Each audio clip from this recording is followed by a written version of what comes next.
Magandang gabi po, Secretary Delfin Lorenzana, General Ricardo Visaya, Lieutenant General Edgar Valorina, Lieutenant General Eduardo Anyo, the officers, enlisted men, and families of the Philippine Air Force, fellow workers in government, my beloved countrymen.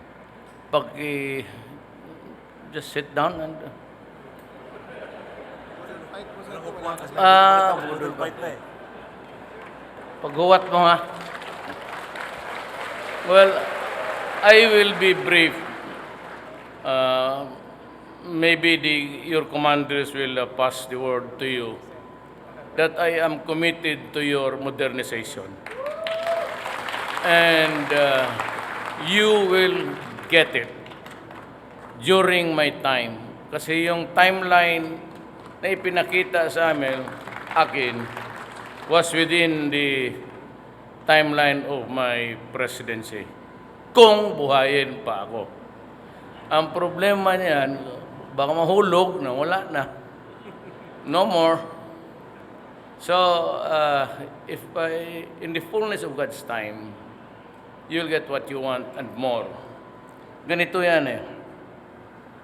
I am not, I said, I repeat my previous speech kanina, I am not cutting alliances with anybody. But just like what has been suggested by your commanders, to which also I believe in, that we should be everybody's friend. I do not see any war, yung talagang Second or First World War involving the might of arms. Because kung mangyari yan at this time, there will be no more Third World War. Because it's going to be the end game for this planet. So nobody would pull the trigger. But we expect a little pocket troubles, maybe here also in our region. But I am sure that it will not really go out of control, and it would be limited to nations with their interest in Asia.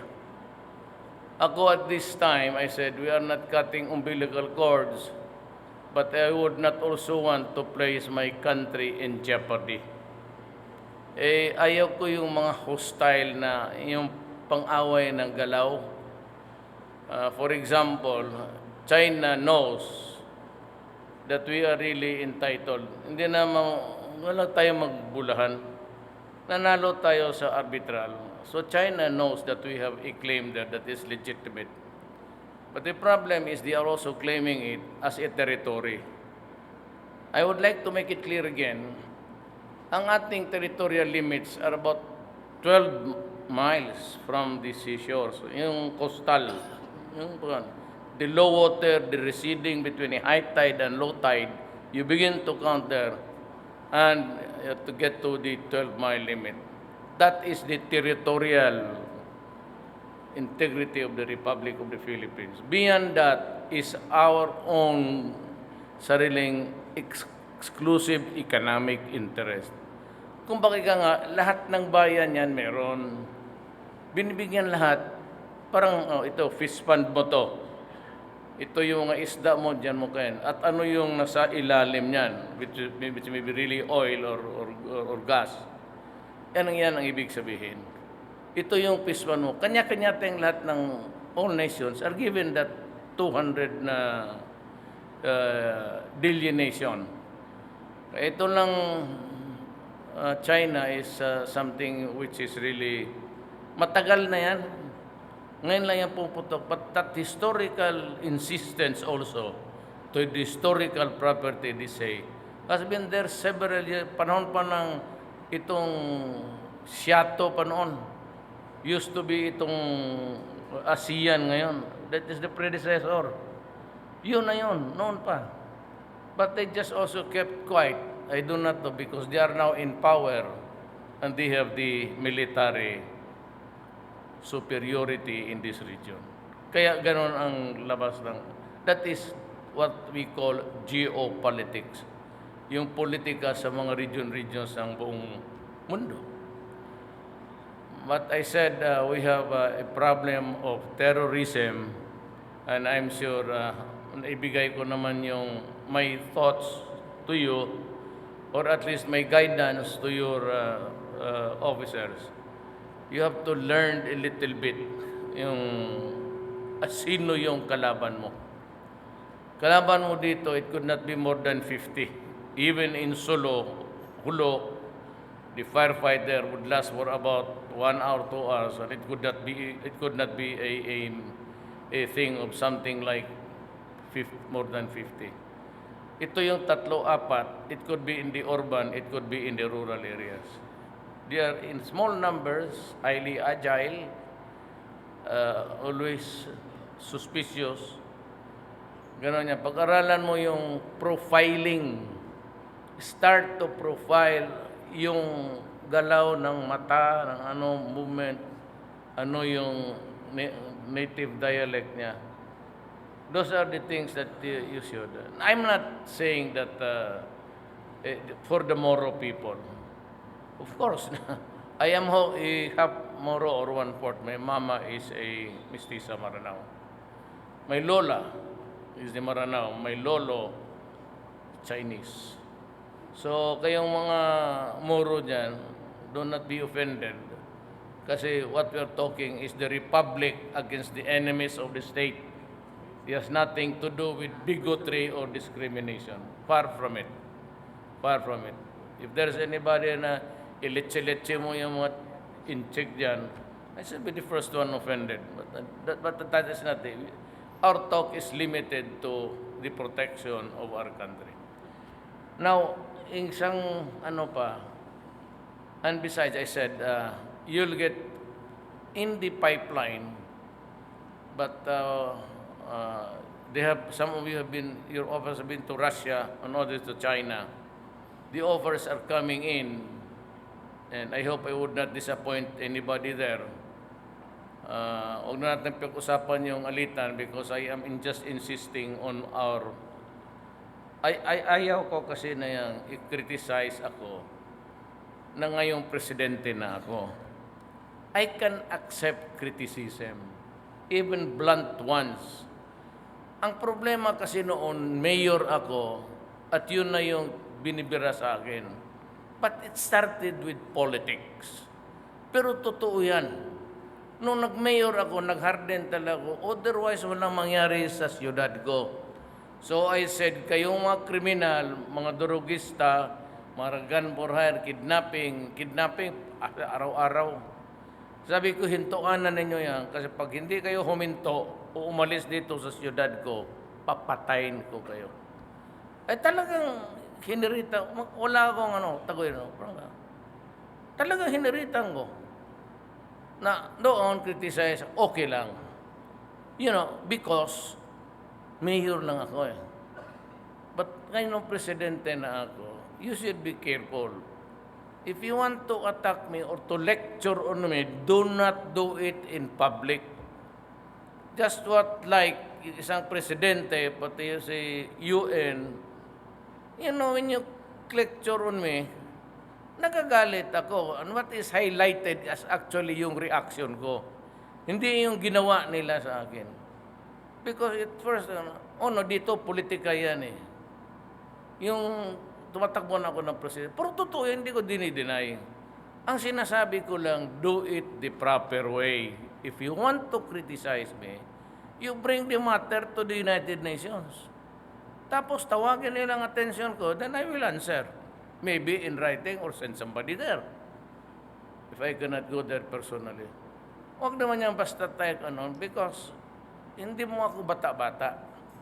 Hindi mo ako empleyado. Kaya pagka ginanon mo ako, ang respect ko sa iyo is talagang minumura kita.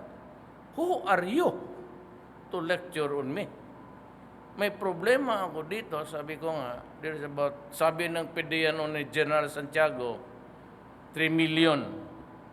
Ngayon dito sa atin by the hundreds of thousands, O yung, kung yun yung ang dagdag sa 3 million, it's about 3,700,000 addicts, which I have to worry until I die.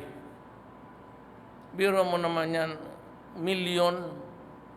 And you know, I am operating on this budget because this budget was nung isang taon pa yan. It is really the budget of Aquino. It was not prepared by me. And he prepared it the other year. And who would have foreseen? Sino ba nang may akala sa panahon ko nung inipit ko na lahat, lumabas na, piniga ko ang mundo ko sa Pilipinas, naglabasan lahat dito yung mamang. Ayun. Pag anong ko, lumabas na, totoo. Nakita mo naman ang nag-surrender. So where do I place him? So, ito si Duterte, bakit niya patay? Hindi niya i-rehab.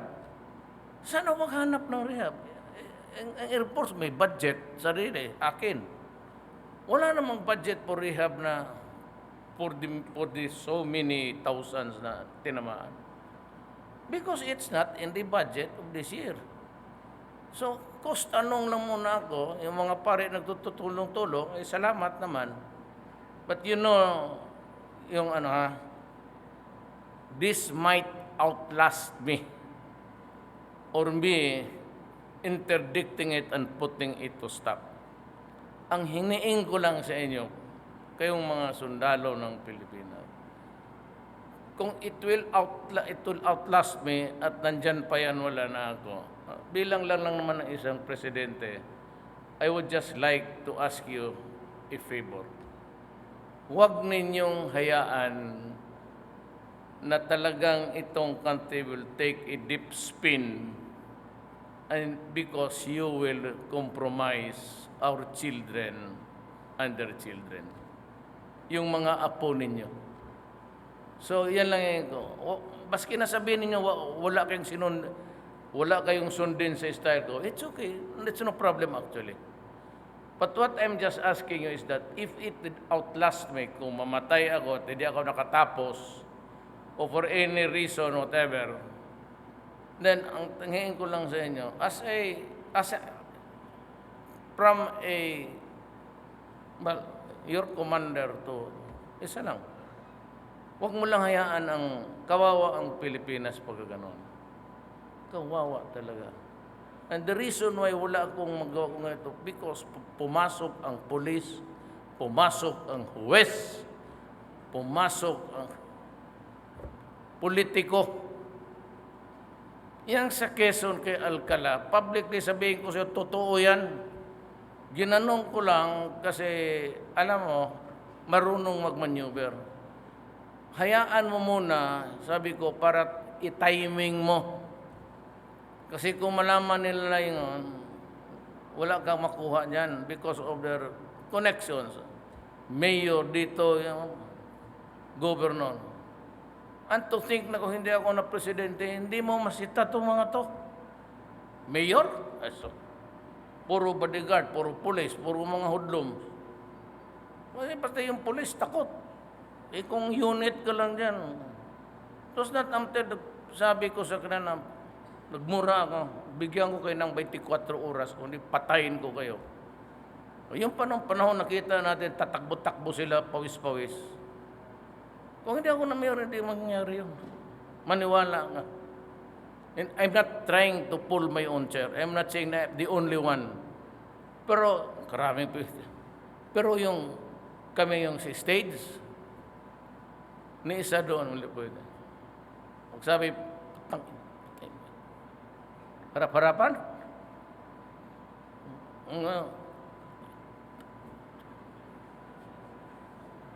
At saka yung pagsabi ko, patayin mo. Pwede kaya patayin kita. Hindi madala eh. Pagdating doon sa fiscal, drop. Pagdating doon sa judge, drop ang kaso, acquitted, anak ng... Dito, mayor, hindi mo mahuli. Hoy, kayo, mayroon pa ako. Ganun kakapal. I have the third round and final round. Validation. Tapos na. Ganun kakapal. Ganun kakapal. Isipin mo ilang pulis, pati ilang dyan. Pag hindi ko nabasa yan, sabi ko, if it did outlast me, then I leave you a legacy of the list of persons you have to take care of. Pag hindi niyo nadala ito ng maayos na pakiusap, bahala na kayo. Alam na ninyo kung anong gawin ninyo. Then restore order, restore sanity in this country. Kaya dito gano'n eh. Paborito ka, kalaban ka, bibira-birahan ka. Ang unang nasabi mo, nakalimutan. Pinag-usapan drugs. Pasok itong mga kolumnista, mga newspaper. Pasok itong mga TV, mga komite. Kala mo naman mas marunong pa sa iyo. Anyway, yan ang pakiusap ko. Mag-retraining kayo sa ating pati yung bakbakan. But I said, I will be acquiring more arms. Pero yung inyong traditional na modernization, yun na yun. Yun na yun. Tapos pagpabili ko pa yung ibang lupa na gobyerno na if I can raise money. Then, gusto ko magkaroon tayo ng 5,000 fighters para yung ipanlaban natin sa tao na mismo, ibunggo mo na. Tapusin mo. Hindi na arbas-arbas, oh. Ihulog mo doon sa kanya. Well, anyway, I said, you have my support. Give me time, you will notice in your pay sa August, nandyan na yung increase ninyo. Double yung salaries ninyo. As I lectured kanina, you have the MRI, you have the barrack. The barrack is the one that's important sa battlefield. If you are not extracted immediately doon sa front, and you have a wound which is already bluish na, ang sabi ko kay Delvin, pati yung aeroplanong yung presidential plane, gamitin ninyo yan to ambulance. Kung wala kayong panahon na ayusin yan, di paupuin mo lang dyan, sirain mo yung dalawang upuan, higain mo dyan. Use the presidential plane. Ako, okay na ako sa PAL, pati Cebu Pacific. Okay man dyan, mas safe dyan, may kap-kap. Okay man lahat. I mean, I do not say any danger there sa... Kasi ang China, nagsabi daw, they are worried of me. Kaya nag-offer na magbigay ng eroplano ko na Jesus, yan na. Baka walang fuse yan isa, pagputok ng isa, tapos na. They are also thinking of the other guy. Alam mo na, nasusabi siya, baka ito ipa ganon. Kasi, hindi ako, I am not anti-American. I said, we are not severing our ties, military ties. Nandyan yan eh. Who am I to abrogate a treaty? What I'm just saying is, we'll just follow an independent. Kung gusto natin magbili dito, kung libre ito, pwede din natin kunin.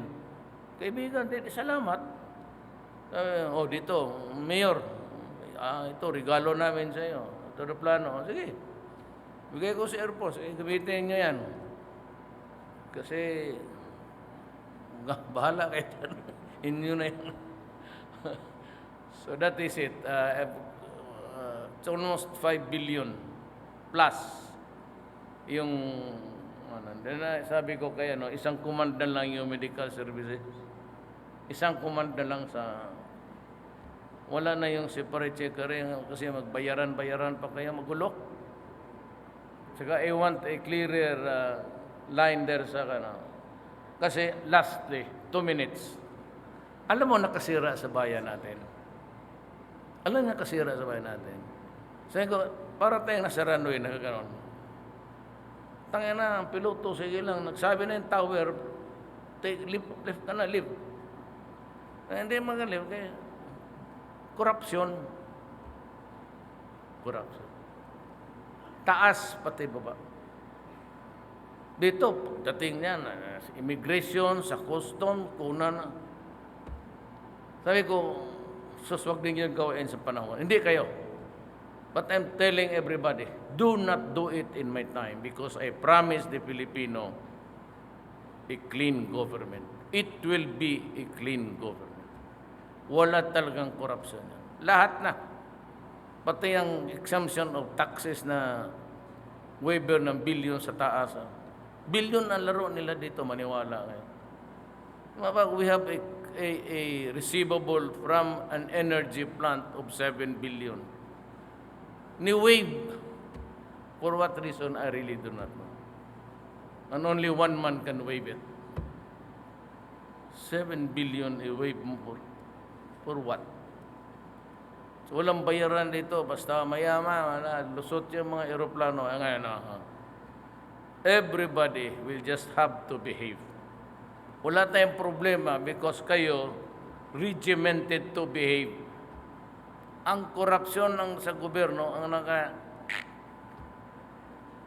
Yan mo, tignan mo. Makapatay ako ng isa, dalawa o tatlong direktor, titiro itong putang inang bayan na to. Well, anyway, it's time to eat, and I may join you, but I cannot stay long because I have some members of the cabinet also to... Alam mo, hanggang umaga ako, alas 2, alas 3 yan. Kaya kung magturo kayo, magpresidente ka, ay, nako. Gawain ka lang, clerk. Pag guwi ko sa gabi na doon sa kwarto ko, ay, alaman man ninyo yan. Nakapatong yung folder ng Department of Labor, Department of Foreign Affairs. Tapos mag-annotation siya, okay, yung marginal. Dito mo nabasa mo na. Yan. Pagdating doon sa palasyo, ilang kwarto, ganong-ganong ka. Abot ka ng kagabi, alas 2. Kaya kung anong makuha mo? Wala. Sige lang, lipad doon, lipad. Bagay, punta ka ng mga kampo dito. Yan, matrabaho ng presidente. Ganon. Eche. Tapos wala na. Kapoy masyado. Ang sweldo, 130,000. Cruising the bars ka lang. Mas mabuti pa na gano'n ng bars, may karga, may kita ka pa. Tanginang yan. Mali, pero wala. Were it not for, I said.